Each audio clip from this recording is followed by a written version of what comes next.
অযোধ্যার অতুলনীয় সরযূ ঘাট, যেখানে হাজার হাজার দর্শনার্থী পুণ্যার্থী তারা গঙ্গার বক্ষে স্নান করছেন এবং গঙ্গা দেবীও স্বাগত জানিয়ে যাচ্ছে।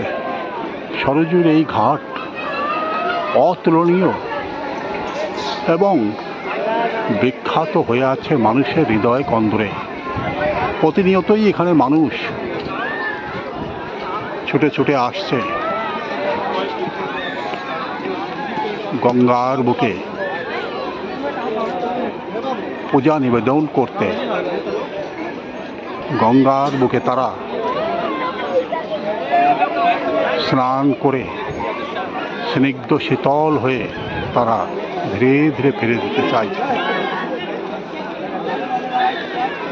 অপরূপ এই দৃশ্যর মধ্যে বারবার মনে করিয়ে দেয় ভগবান শ্রীরামচন্দ্রের আশীর্বাদ। এই সেই সরযূ নদী, যে সরযূ যুগ যুগ ধরে প্রবাহমান হয়ে চলেছে।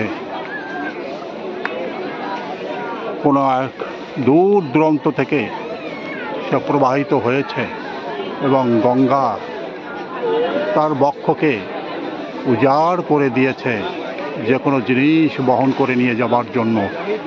এর কোনো শেষ নেই, সব কিছুই বয়ে নিয়ে চলে যাচ্ছে উত্তর থেকে দক্ষিণ প্রান্তর দিকে।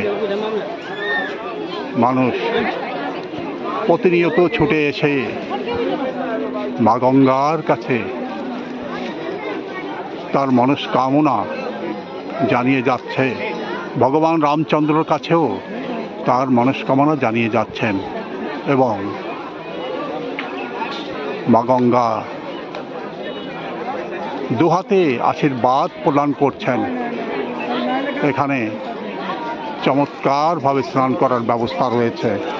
আশেপাশে সুন্দর সব দোকানপাট সাজানো রয়েছে, যেখান থেকে মানুষ প্রতিনিয়ত জিনিসপত্র কেনাবেচা করছে।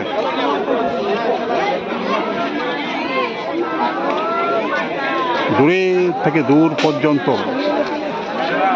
দোকান, তাতে বিভিন্ন রকম বস্তু নিয়ে সাজিয়ে বসে আছে বহু বহু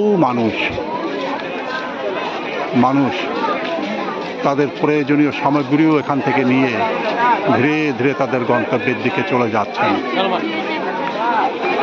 এমন অপরূপ দৃশ্য, এমন অপরূপ স্থান বোধহয় ভগবানের আশীর্বাদ ছাড়া এখানে পৌঁছানো যায় না। ভগবান রামচন্দ্র দুহাতে সবাইকে আশীর্বাদ প্রদান করছে এই সরযূর ঘাটে এসে একবার গঙ্গা স্নান করে যাবার জন্য।